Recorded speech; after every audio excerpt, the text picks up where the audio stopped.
Senhora Presidente, senhoras e senhores deputados, em primeiro lugar, eu queria fazer uma observação sobre a democracia do nosso funcionamento aqui. Acho que os deputados, quando se inscrevem a favor ou contra, eles confiam primeiramente no convencimento. Então, todo mundo que vai falar pode ser convencido do contrário. Em segundo lugar, não necessariamente se pensa, às vezes a mesa pensa, que o que está em debate é o projeto, mas o que está em debate é o relatório. Então, pode haver uma desconexão entre o projeto e o relatório. Pode ser favorável ao projeto e não ser favorável ao relatório. Então, isso tudo mostra que nós devemos, democraticamente, ouvir todos os deputados. Dito isso, senhora presidente, queria colocar o seguinte. Eu acabo de ver aqui agora, na internet, que o presidente da República, Jair Bolsonaro, né, ele acabou de liquidar com a política do salário mínimo, congelando e interrompe uma política de aumento real do salário mínimo. Isso aqui é muito grave. Ele congelou o salário mínimo em 2020 a R$ 1.040. Ou seja, nós tivemos durante um longo tempo aumento real do salário mínimo, o que significou, inclusive, um dos grandes pontos de distribuição de renda no nosso país.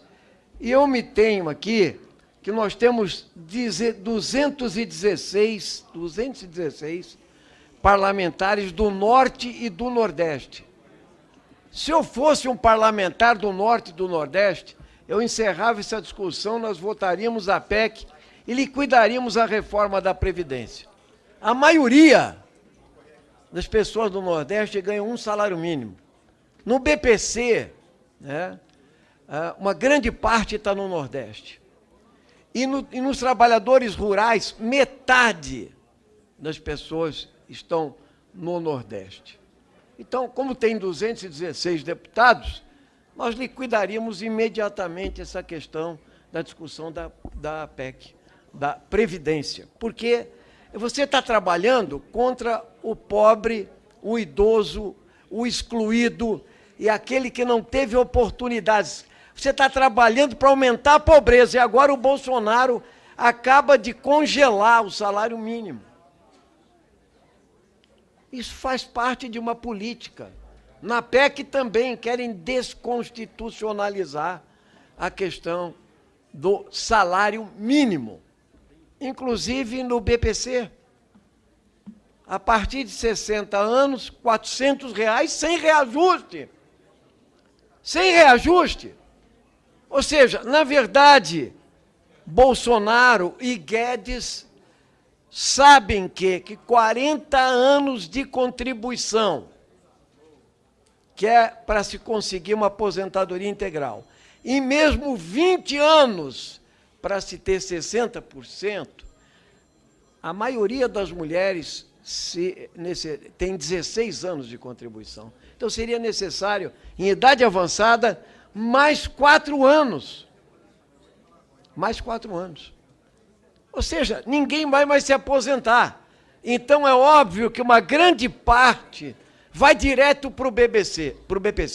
E aí não é o BPC de 65 anos com um salário mínimo, é com 70 anos, sabendo que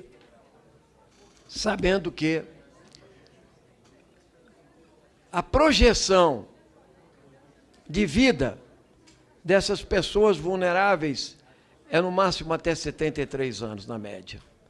Ou seja, nós estamos aqui discutindo coisas que têm tudo a ver com o orçamento, senhor presidente, senhores deputados. Eu, particularmente, sou daqueles deputados que acham que nós devíamos ter um orçamento participativo geral da União com participação popular. Por mim, não teria nem emenda individual, nem emenda de estados. Haveria um crivo nacional de prioridades através do orçamento participativo, para se delimitar para onde vai a prioridade do orçamento. Só que a prioridade desses orçamentos, há muito tempo, vai para pagar juros da dívida pública para especuladores financeiros e para bancos, que ficam com a fatia do leão do orçamento. Ninguém diz aqui que nós pagamos quase 500 bilhões de reais de juros no ano passado.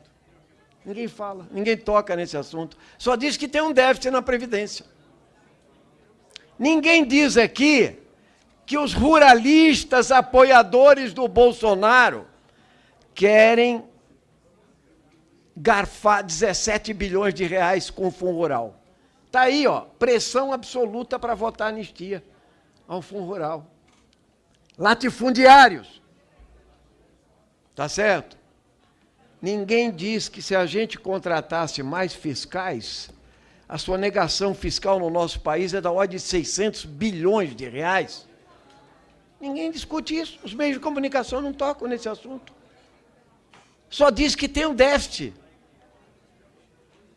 Se a gente fizesse a cobrança da dívida ativa da União, e não venham me falar que não dá para cobrar, que esse negócio é incobrável, que eles colocam advogados, as grandes empresas, eles colocam mesmo. O Bradesco deve, a Coca-Cola deve, eles estão falidos.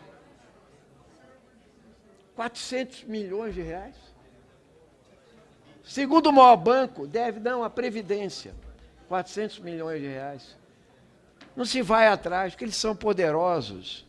Se cobrasse um terço da dívida ativa, dava 150, 160 bilhões de reais. Sabe quanto eles querem arrancar dos trabalhadores até 2 salários mínimos? Com o abono salarial, que não tem nada a ver com a Previdência e está dentro da reforma da Previdência?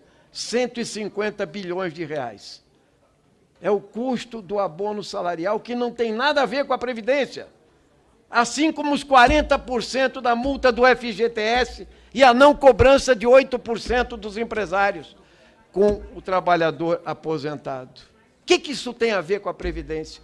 Mas estão lá me enfiando a faca no trabalhador do regime geral da Previdência Social. Nós combatemos aqui, e é bom que se saiba, tem parlamentares que acham que a oposição é uma coisa só, não é não. Nós votamos contra qualquer desobrigação de PIS, COFINS e CSLL, tudo que formava o orçamento da Seguridade Social durante anos a fio, no governo Lula, Dilma e Temer. A unidade era geral dos partidos aqui, o pessoal não votou não. Foram 389 bilhões nos últimos anos de desonerações fiscais. Sabe quem embolsou? Os empresários. Não geraram emprego, nem renda, nem distribuição de renda. E aí eu tenho que ouvir todo dia que a Previdência está falida, e aí um chantagista, terrorista, entende? Como é o ministro das Finanças, da Economia, diz o seguinte: então eu vou desvincular os recursos da União, ou seja, eu vou dar menos dinheiro ainda para a saúde e para a educação, que ele já dá, já tem o corte, né, da DRU. Segundo, ele falou, não vou mais pagar o funcionalismo. E a última, ele falou para o mercado, não para a gente. Ele falou, eu não tenho apego ao cargo. Desapega então, Paulo Guedes. Desapega logo. Entende? Não fica aqui brigando com a CCJ, nem com o Congresso Nacional. É disso que nós estamos falando. Então é evidente que, quando se fala aqui que não se dão os números corretos, nós estamos dispostos a discutir qualquer número aqui. Por exemplo, do regime próprio da Previdência Social.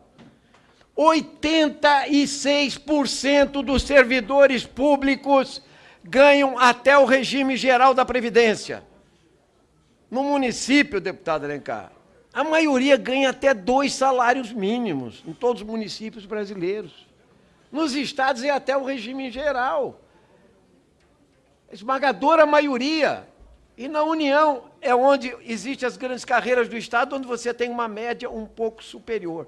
Somando tudo, 850 bilhões de reais sairão de quem ganha até 3, 4 salários mínimos, na verdade. Eles sabem disso. E agora eu vejo aqui também na internet, além do salário mínimo, que é o seguinte: em 2020, a única categoria que não terá perda são os militares. Acabou de sair agora aqui. É a única que não terá. O governo arregou, correu dos militares. Correu. Aliás, a mídia também correu. Para concluir, deputado.